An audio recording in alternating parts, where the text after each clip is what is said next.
¿Alguna vez te pusiste a pensar por qué todos opinan sobre las mujeres, pero nadie dice la verdad?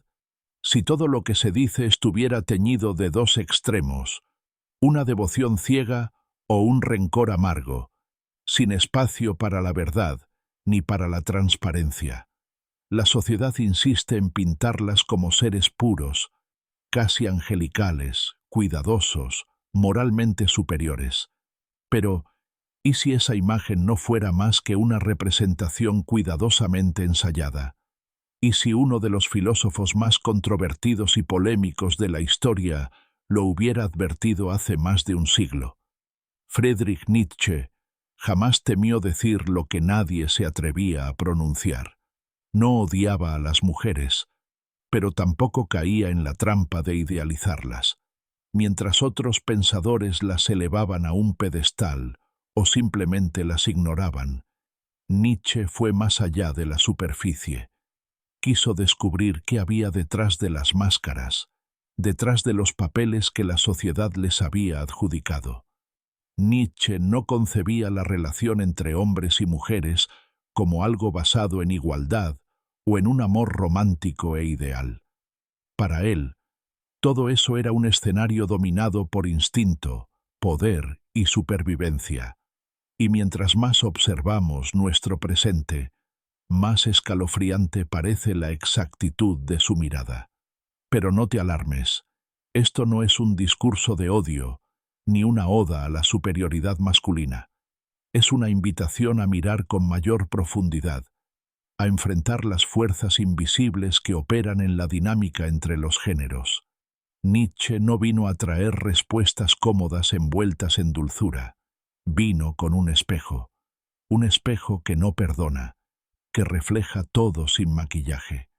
Si ya estás cansado de tantas mentiras, si realmente quieres ir más allá de las fantasías románticas y entender qué está en juego, quédate conmigo.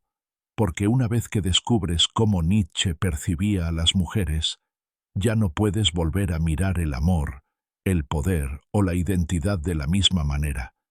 En la mente de Nietzsche, los hombres no aman a las mujeres reales. Aman la idea que construyen de ellas, una fantasía diseñada para sentirse seguros, inspirados, incluso superiores. A esto él lo llamaba idealización romántica, una mentira peligrosa.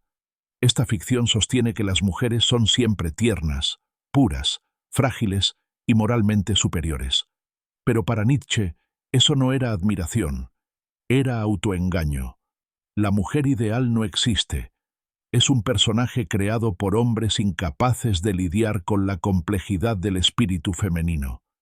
En vez de enfrentarse a esa complejidad, los hombres transformaron a las mujeres en símbolos, virtud, belleza, salvación emocional. Al hacerlo, les arrebataron autonomía, relegándolas al papel de figuras secundarias en dramas que no eran suyos. Nietzsche veía en esto una forma de cobardía. Según él, los hombres se mienten porque no soportan la verdad cruda, que las mujeres son instintivas, estratégicas, impulsadas por una clase de poder distinta, no mejores ni peores, simplemente diferentes, misteriosas no porque sean imposibles de comprender, sino porque los hombres prefieren no intentar comprenderlas. Optan por mantener viva la ilusión antes que encarar la realidad. Esa máscara que llamamos amor, decía Nietzsche, no nace de la admiración, sino del miedo. Miedo a una mujer emocionalmente libre, sexualmente autónoma, que no necesita ser salvada. Así que disfrazan ese temor con romanticismo y se engañan, hasta que la verdad golpea la puerta. Cuando la fantasía se rompe y aparece la mujer real, muchos hombres se sienten traicionados. No porque ella haya cambiado, sino porque la ilusión ya no puede sostenerse. Para Nietzsche, esta era una de las grandes mentiras sociales, que para amar a una mujer, el hombre debe cegarse ante su verdadera esencia. Nietzsche nunca las consideró frágiles, al contrario, las veía como maestras de una fuerza distinta, una fuerza que no grita, que susurra. Mientras el poder masculino se exhibe con estatus, imposición o violencia, Nietzsche pensaba que las mujeres habían desarrollado un dominio más refinado, sutil, pero igual de eficaz. Durante siglos, las mujeres no tuvieron acceso al poder directo. No podían gobernar, liderar ejércitos ni dirigir instituciones. Así que se adaptaron. Aprendieron a influir desde las sombras, usando encanto, seducción e inteligencia emocional. Mientras los hombres levantaban reinos con espadas y discursos, las mujeres moldeaban a los hombres que forjaban esos reinos. Nietzsche observó que tenían el talento de guiar sin mandar, de conquistar lealtad sin imponer fuerza, de proteger sin exigirlo. Su poder era relacional, psicológico, basado en una comprensión aguda de la naturaleza humana. Sabían, mejor que nadie, qué mueve a los hombres: el deseo, el ego, el orgullo, y aprendieron a moldear todo eso sin confrontaciones abiertas. No por maldad, sino por supervivencia. Nietzsche admiraba esa destreza, pero advertía: no subestimes ese poder, porque precisamente por ser invisible es más difícil de resistir. Él creía que las mujeres poseían un instinto estratégico, la habilidad de hacer que otros actúen sin percatarse de que están siendo dirigidos. Por eso no las veía como víctimas de la historia, sino como estrategas silenciosas dentro de ella. Nada de esto era halago vacío. Era un golpe a las creencias ingenuas de su época. Mientras la sociedad las veía pasivas y dependientes, Nietzsche las percibía intuitivas, calculadoras y plenamente conscientes del impacto que generaban. Y no las culpaba por eso. Simplemente decía lo que pocos se atrevían a admitir. En las relaciones humanas, quien realmente tiene el poder rara vez necesita levantar la voz. Nietzsche pensaba que los seres humanos no se mueven por la verdad, sino por la apariencia, y en las mujeres veía esa conciencia convertida en arte, no por superficialidad, sino por pura necesidad. No consideraba la atención femenina a la imagen como un capricho vacío. Para él, era una estrategia. En un mundo que negó el poder directo a las mujeres, ellas dominaron el campo de la percepción. Belleza, delicadeza, inteligencia social. No eran adornos, eran armas, herramientas de supervivencia en un sistema que siempre ató el valor femenino a cómo eran vistas. Si controlar la percepción es controlar el desenlace, entonces, dominar la apariencia equivale a dominar el juego completo. Mientras muchos lo llamaban vanidad o coquetería, Nietzsche lo interpretaba como una sofisticada lectura de la naturaleza humana.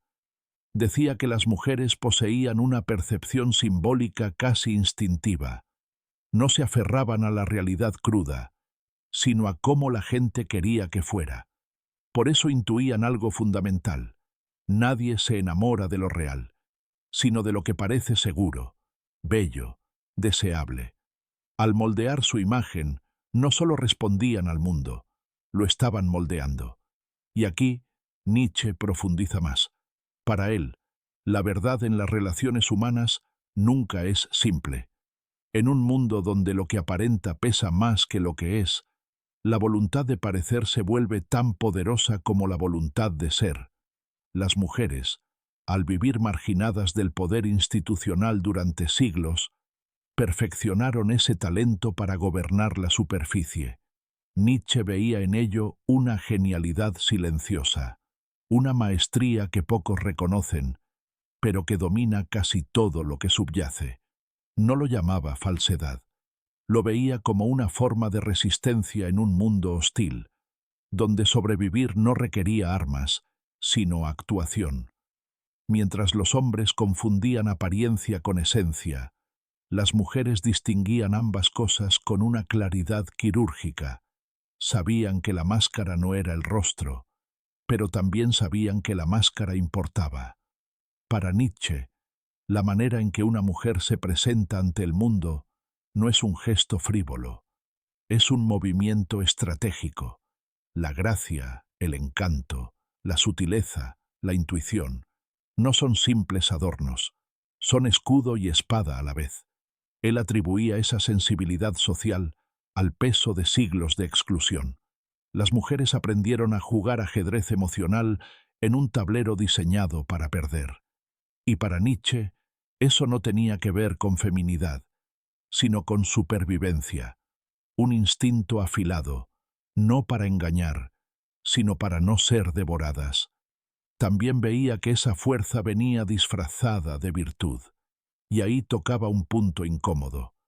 Creía que la moral femenina no era neutra ni divina, sino una adaptación, un mecanismo para ganar espacio, protección e influencia en un mundo que entregó el poder bruto a los hombres. Así, transformaron la paciencia, la humildad y el sacrificio en virtudes admiradas. Crearon una narrativa donde la vulnerabilidad era su grandeza, no porque fuera esencialmente verdad, sino porque era tácticamente eficaz. Nietzsche no lo consideraba mentira, sino inteligencia, una subversión suave, una manera de doblar estructuras sin enfrentarlas directamente. Según él, la mujer aprendió a moralizar su debilidad no para fingir superioridad, sino para sobrevivir con dignidad. De esa forma, ocultaron fuerza dentro de una imagen de dulzura. La sociedad, desesperada por mantener orden, aceptó esa representación como si fuera naturaleza, como si fuera pureza. Pero detrás de ese teatro, decía Nietzsche, lo que había era instinto, de preservación y de control. Cuando las mujeres apelaban a la moral, él veía estrategia, no por maldad, sino por necesidad. Para Nietzsche, la postura moral nunca fue neutral. Era una herramienta, un arma, especialmente para quienes fueron moldeadas por siglos de dependencia. Él creía que ellas aprendieron a luchar en silencio, con emociones y valores. Una moral que desarmaba al otro sin mostrar nunca la hoja. Y todo eso no lo asustaba, lo fascinaba, porque veía en ello resistencia disfrazada. Nietzsche vivió en un tiempo donde se esperaba que las mujeres fueran dóciles, obedientes, encerradas en lo doméstico, pero aún así ya intuía la tormenta. Veía señales de un cambio, mujeres dispuestas a cuestionar, a desafiar, a romper roles heredados, y no se sorprendía, se inquietaba, porque pensaba que la fuerza femenina siempre estuvo subestimada, no por invisible, sino por estar oculta, poder sutil, indirecto, envuelto en suavidad. Pero ¿qué ocurre cuando ese poder deja de ocultarse? ¿Qué pasa cuando las mujeres ya no necesitan la protección ni la validación de un hombre? Nietzsche temía que la aparición de la mujer independiente sacudiera los cimientos sociales, no porque creyera que ellas fueran incapaces, sino porque pensaba que los hombres no estaban preparados y no estaban educados para sentirse superiores por defecto. Muchos se sentirían amenazados, y esa amenaza no se expresaría en respeto, sino en resentimiento. Esto no era misoginia, era previsión. Nietzsche sabía que una mujer liberada se convierte en una fuerza natural. Ya no está confinada a la manipulación emocional ni a la superioridad moral. Se vuelve directa, afirmativa, sin disculpas. Ese tipo de mujer, pensaba Nietzsche, aterraría a un mundo construido sobre ilusiones reconfortantes. Él no escribía esto para celebrar ni condenar, sino como advertencia. El futuro no se moldearía con equilibrio, sino con disrupción. La llegada de la mujer independiente no traería armonía, sino conflicto, confusión y una redefinición dolorosa para ambos sexos. Porque cuando las mujeres dejan de pedir permiso, el viejo mundo pierde control. Nietzsche afirmaba que eso era inevitable e irreversible. No hablaba de ellas para insultarlas, sino para arrancar ilusiones. Para él, la verdad era sagrada, aunque doliera. Y lo que muchos no entienden es que su filosofía no se basaba en resentimiento, sino en claridad. Y en esa claridad, Nietzsche veía una oportunidad, una que iba más allá de los juegos interminables de dependencia y control. Veía la posibilidad de algo nuevo. Creía que la mayoría de las relaciones entre hombres y mujeres se construyen sobre ilusiones mutuas, cada uno proyectando fantasías, ocultando fragilidades, tratando de ganar un juego que ni siquiera admiten jugar. Pero, ¿qué ocurre cuando ambos dejan caer la máscara? Cuando el hombre deja de idealizar y la mujer deja de manipular. Cuando ninguno intenta dominar mediante encanto o imposición, sino que se encuentran con plena conciencia de lo que son. Esa posibilidad, decía Nietzsche, era rara pero no imposible. Exigía matar el sentimentalismo, renunciar a roles heredados y atreverse a mirarse no como salvadores ni enemigos, sino como iguales en poder, iguales en oscuridad, iguales en potencial. No iguales en todo, pero sí igualmente humanos, falibles y capaces de trascender. Para llegar allí, hay que soltar resentimientos. El hombre su amargura hacia la mujer que ya no lo necesita. La mujer su rabia hacia el hombre que la confinó.